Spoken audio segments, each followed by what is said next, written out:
நாயகனாய் நின்ற நந்த கோபனுடைய கோயில் காப்பானே, கொடி தோன்றும் தோரண வாயில் காப்பானே, மணிக்கதவம் தாழ்த்திரவாய் ஆயர் சிறுமியரோ முக்கு, அரைபறை மாயன் மணிவண்ணன் நன்னலேவாய் நேர்ந்தான், தூயோமாய் வந்தோம் துயிலழப் பாடுவான், வாயால் முன்னம் முன்னம் மாற்றாதே அம்மா, நீனே நிலை கதவம் நீ கேளோரெம்பாவாய்.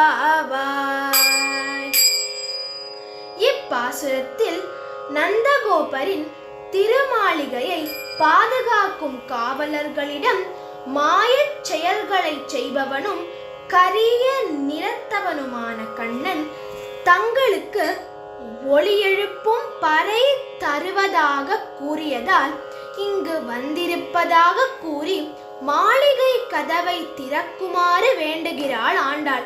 மேலும் முடியாது என்று சொல்லிவிடாதே என்றும் கூறுகிறாள்.